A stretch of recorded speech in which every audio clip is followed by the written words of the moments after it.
Welcome everyone to Couch Potato Diary. The mic works on the first go this time. My name is Peter Klein. Thank you very much for hanging out today. On my end, video quality looks a little right now. Toxic's been hanging out in the chat. Anyone else in there, or Toxic, want to let me know to make sure that everything is looking and sounding smoothly. That would be very much appreciated. But either way, gonna keep rolling with it here on the show today because it is a busy one. As always, presented by Sea of Dead. Check out, there we go, seaofdead403.ca for all your great Calgary swag. We got the sweater there behind me. Nice little baby blue.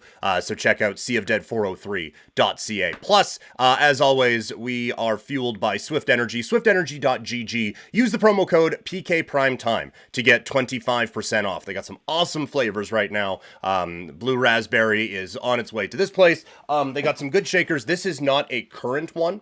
This is one of the old ones, but as I've said before, it's their fault for making stuff too good. That I haven't bought the new one yet, but they look really slick. So go check that stuff out. It helps with focus, helps with energy without giving you that jittery feeling that we're all trying to get away from. Swing of Swift for the working man. Bit of product placement guy would have had the logo there. But either way, we got a lot to cover on the show today. The NFL. Heard of it? There are a couple of big games happening this weekend with the Buffalo Bills taking on the Kansas City Chiefs and the Washington Commanders taking on the Philadelphia Eagles. We're going to look at the storylines going into both of those games, and then a little bit later on, we are going to be looking at the upset special. Which worked really well for us last week.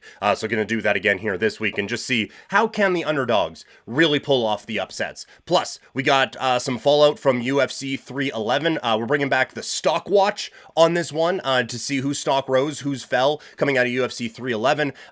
We also have new pound-for-pound rankings coming out of UFC 311. In boxing, Naoya Inoue is back. Why is that important? I'm going to run through what makes this guy so good, and then a little bit later on, we're going to see what else is coming up in the sport of boxing. In wrestling, it is the day after WWE Raw, so we will recap that and get ready for AEW Dynamite tomorrow. So a lot coming up here on the show. If you are watching on YouTube, or Dailymotion, or wherever, I guess, Spotify, we're also available video-wise on Spotify. If you are watching there, or listening in podcast form, then you're getting all of those things, but in a couple of parts. If you want to get the podcasts early, you can check that out on twitch.tv/primetimepk. So everything I just said is going to be divided up into two shows. One podcast and video coming out today, and one coming out tomorrow.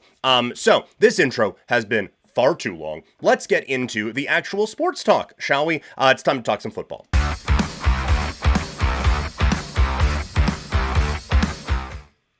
The NFL is down to its final four, and there are storylines abound. So, let's talk about them.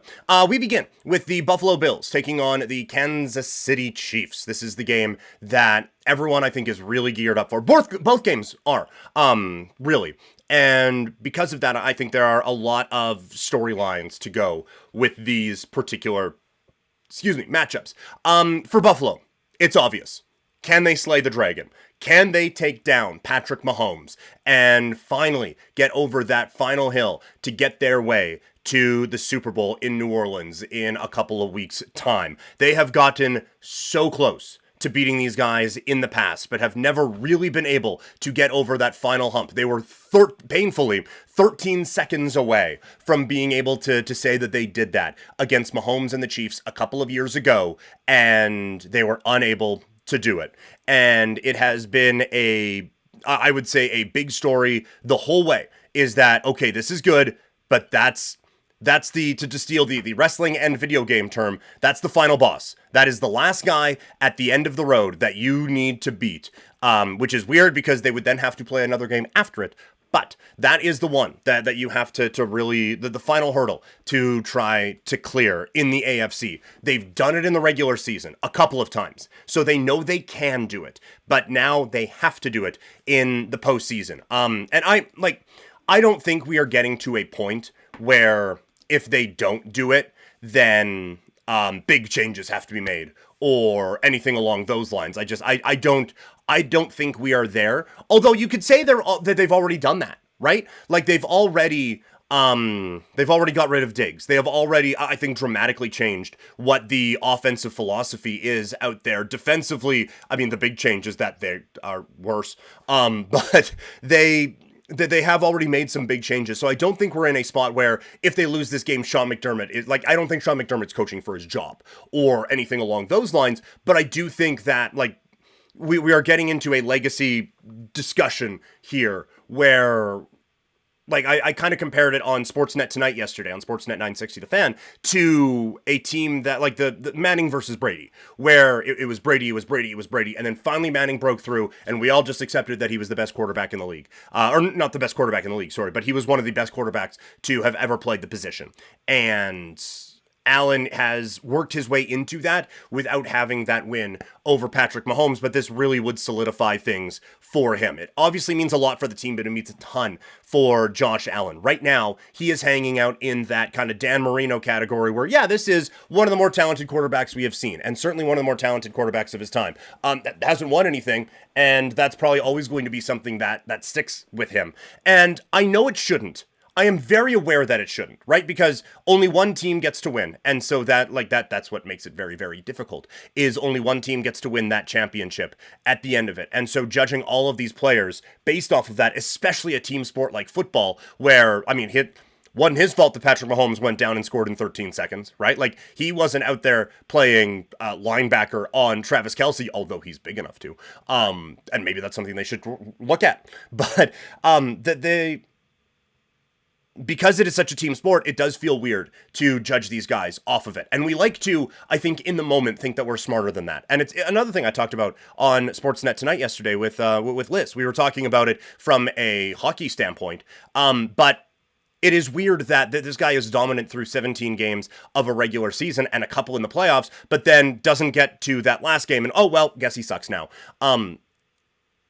But ultimately, you are judged based off of a couple of games in your career. And when you look at it, the ultimate point I'm kind of getting to here is, yes, we can all appreciate how good Josh Allen is. And we should appreciate how good Josh Allen is.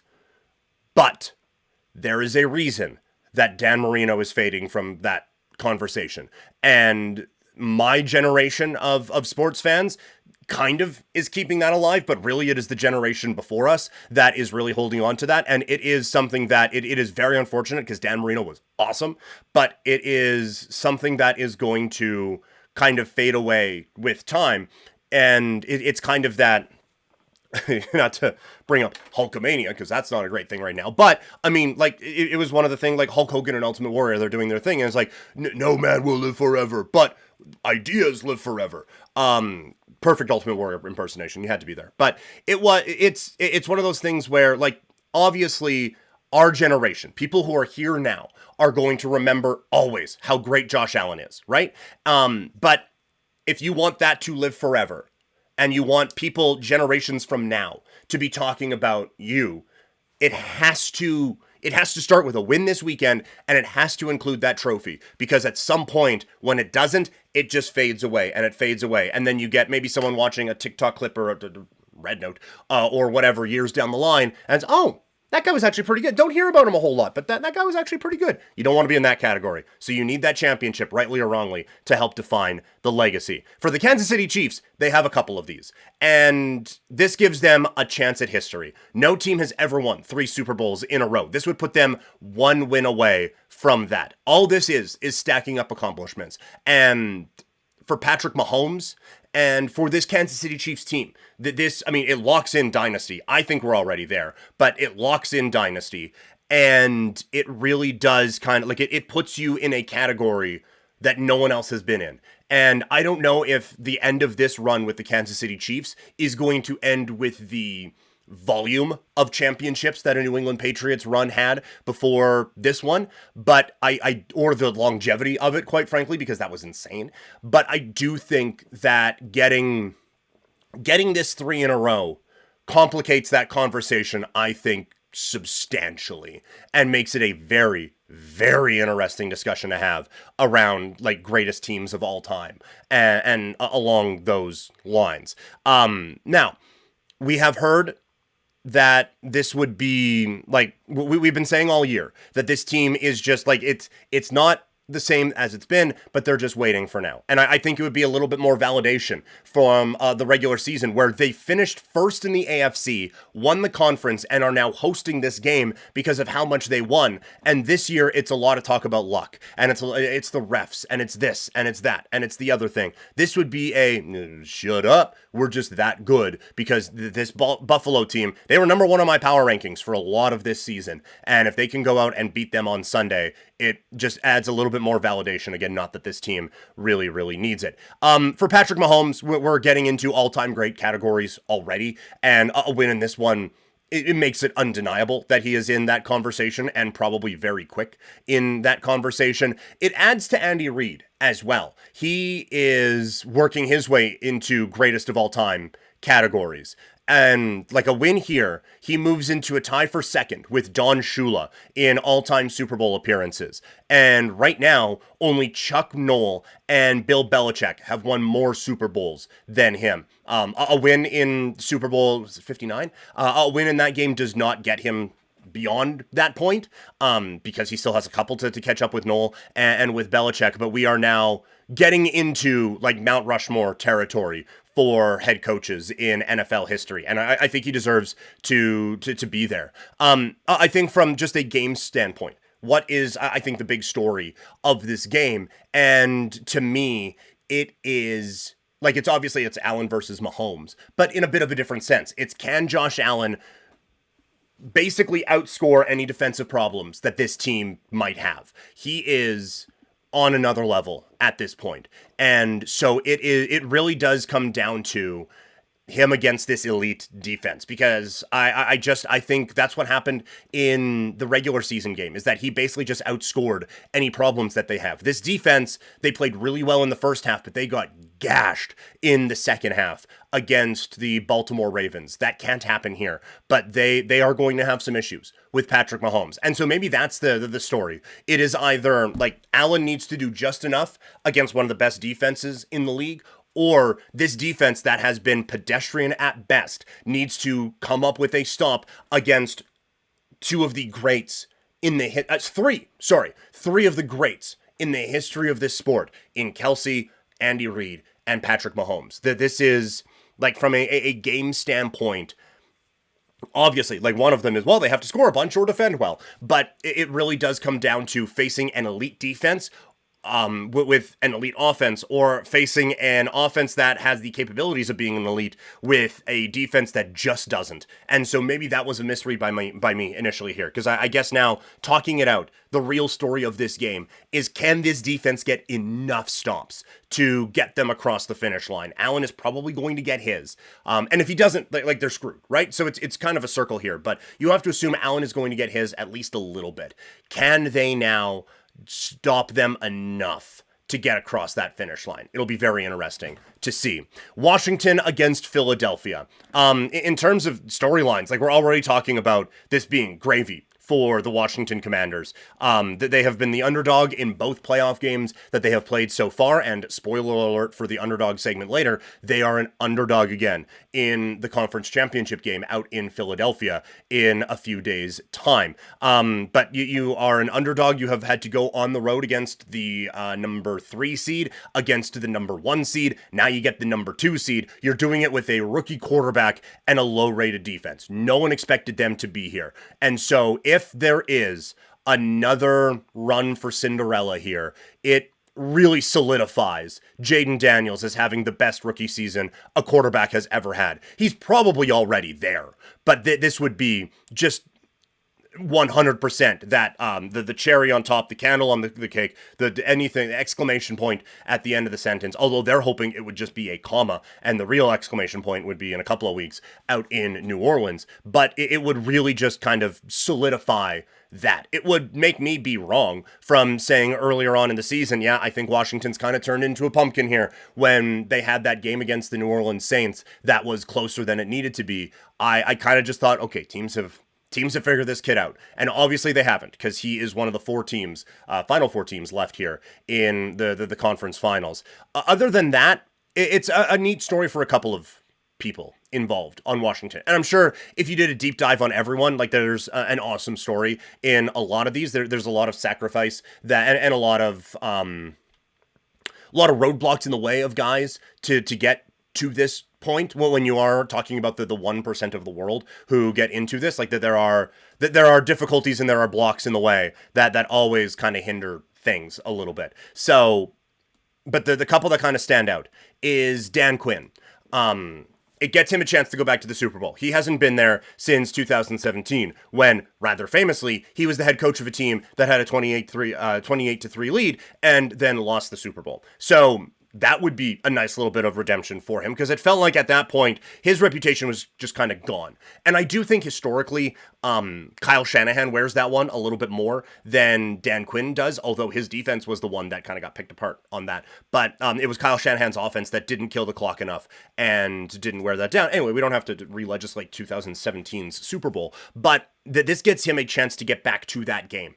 And since then, he gets let go by the Falcons, not immediately, but he gets let go by the Falcons. He bounces around as a defensive coordinator with varying results on that one. But now he has come here, and he has this different edge to him and this offense. He has a confidence in his quarterback that no one else has ever had in a rookie quarterback before. And he has absolutely maximized every ounce of talent that this defense has. I was not a big Dan Quinn believer. I thought this was a wasted hire and potentially a wasted year for a talented prospect that we didn't really know what we had, given the injury situations and the recklessness that he could play with at the collegiate level. But I have done a complete 180. It seems like that Coach Quinn is a guy who has just got the absolute most out of every single player that he has had on the defensive side, and that it has not led to a great defense at times, but it has got them enough to come up with a couple of big plays to get them to the conference title game. It would also be a fun moment for an Austin Eckler, as he gets to go to the Super Bowl after basically being written off out with the Chargers and injury issues and stuff like that. And he is not the primary back for this team. That is obviously Brian Robinson Jr., but he has come up with enough big plays that I think should feel very proud of the season that he has had. And if this team does get to the Super Bowl, I think he could then feel proud about his accomplishments in getting them there. For Philadelphia, it is almost the exact opposite. The big story for them is that they're supposed to win this game. They are the heavy favorites once again. They have home field advantage against a wild card team in the conference championship. When you finish second in the conference, you are not then expecting to get home field in the conference finals. Now, it puts you in a spot that you can if there's a banana peel that gets slipped on in one game for the conference winners, but this is not something that is expected, that you get to face now a wild card team with a chance to go to the Super Bowl. So it is high, the expectations for this team. Overall, the big story, I think, around the Eagles is that it would silence a lot of critics. And I will admit, raise the hand here, I was and am a critic. I didn't pick them to win last week against a team that may as well have been a wildcard team in the LA Rams, one that they had a significant talent edge over, because I don't believe in the coach. I just don't. I've said before, seems like a bad hang, and seems like there have been a lot of issues that have been allowed to fester in Philadelphia, and I think that has, I think a lot of that has to do with the coach. And so I think if they get to the Super Bowl, I kind of got to shut up about that. Also, it silences a lot of doubters around Jalen Hurts, who has, I think, rightly and wrongly at times faced a lot of criticism, as most quarterbacks will, but he is not necessarily the guy who has dragged this team kicking and screaming into a championship game, but he has, like, between Tom Brady and Jimmy Garoppolo, he's kind of in the middle. Like, he has done enough to get this team where they need to get to. Now, there's some injury concerns with him going into this week, so maybe this is not a fair one to judge him on, but if he makes it to a second Super Bowl as a quarterback, I kind of got to stop doubting him, at least a little bit, right? What a moment it would be for Saquon Barkley, who has had just an unbelievable turnaround this season. And obviously, like, the eighth best rushing season in the history of the NFL, and has come close to, could have probably broken that if he would have played in the last game. If, you know, the rest of the conference hadn't just, like, allowed the Eagles to run away and hide with that second spot. But like for him, it is a complete validation of his talents and everything like that. And I do think that there is going to be a bit of a running back renaissance happening when you see the teams that have been successful. Obviously, with the Baltimore Ravens and them having a 2,000-yard runner and a 1,000-yard runner. Now, they don't get to this game, but they are facing, like Josh Allen can be a running quarterback. James Cook is the best offensive player that the Buffalo Bills have. Kansas City has had almost a run first type of an offense. Jaden Daniels is mobile and running, but they've also got a lot of success. Like they are here because of their passing, but they've had success with Robinson and with Austin Eckler, and now Saquon Barkley as a top level player getting this team there. And so I don't think running backs are going to be making $20-30 million, but I do think, as we discussed, having an awesome playmaker out on the football field doesn't hurt. So I think that we may see a bit more importance be placed on that. From a game standpoint, what's the story that we are watching here? I think it all comes down to Jalen Hurts. How healthy is he? How effective can this passing offense be? Because I do think for the first time in this postseason that this offense is going to be challenged in a way that they are going to have to execute through the air. And they are going to have to be able to put up a few more points and be able to come up with some big chunk plays. And they really haven't needed that so far. And when they've had it, it has come from the ground. But I do think that Jalen Hurts is going to have to come up with a couple of big plays. And for Washington, you have to create that reality. You have to force them in. You basically have to force Jalen Hurts to beat you. And so that is, I think, the story of this particular game. One other thing that I think, just like an overall NFL story standpoint, I don't think there's a dud in the bunch for a matchup for the Super Bowl. I think, like, Washington, obviously, like, this is their first time to the conference championship in more than 30 years. It not by the same name, but they are they are a franchise that has a significant history in this league. The Philadelphia Eagles have been one of the marquee teams throughout the history of the NFL and have certainly established that in the last 20-30 years here. So either of those is great. Buffalo, you have a superstar right now. Obviously, there is a bit more of a tortured history, but still there is a history of at least some excellence with the Bills. And then you have the Kansas City Chiefs, a modern day dynasty. So that there isn't a bad matchup in the bunch there. So I don't think there's a overall big league oh my God, the league would fall apart if this team got in there, because we're past that point with this league just in general anyway. But I do think, looking at this, the one thing that has really intrigued me, we've had a bit of a, like I said, an anti-running back stance in the league for a while. I don't think that's going to shift. I think that depending on who gets in, it's like, we're talking about James Cook. He has turned himself into an elite running back in the NFL. I don't think that was necessarily where they thought he was going to be. He's a second round pick. So I don't think that you can use that as let's draft Austin Gentry then at 12 or anything like that. But I also don't think it's just get a 7th round running back and pick him off the heap. That is, however, the Isaiah Pacheco story, right? And even they have Kareem Hunt, who is someone who was at one point a very sought after running back, but wasn't when they brought him in.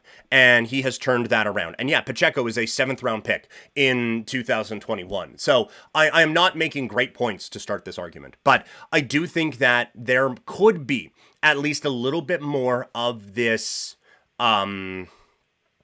I guess, phase might be the word, but I think there's going to be a little bit more of this progression where teams don't necessarily sell out for a wide receiver, because the number one wide receiver for the Buffalo Bills is kind of their running back. They tried to trade for Amari Cooper, and he hasn't clicked there so far. They have a bunch of number 2s and a couple of interesting tight ends. The Kansas City Chiefs are a unique one in this because they have the maybe a top 3 at least tight end in the history of the sport. And so, that helps, but he is not what he was, right? He is not this dominant fixture on this line in this offense anymore until the postseason. And then you look at the rest of the wide receivers, Worthy is a really fun deep option, but he is a number 2 at best. Juju Smith-Schuster's probably a number 3 at best, and DeAndre Hopkins just isn't that guy anymore. Washington, Terry McLaurin has broken out this season, but going into this year, I think that more people would have viewed him as a number 2 than a number 1.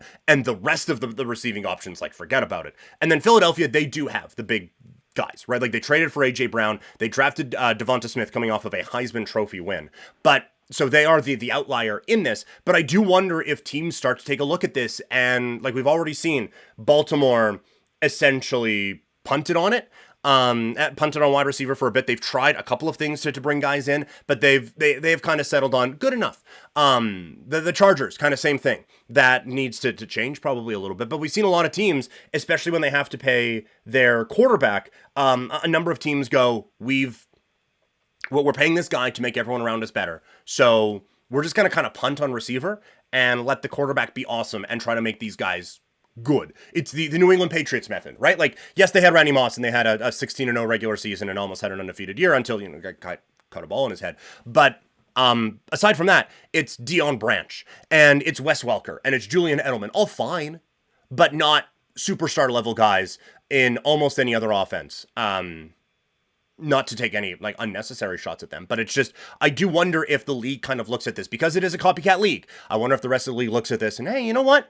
Maybe we don't need the super duper number 1 wide receiver right now. So that's just kind of an overall story I am looking at going into the conference championship here this weekend. So, once again, for podcast listeners, we're breaking things up here. This is going to be a 2-part episode today.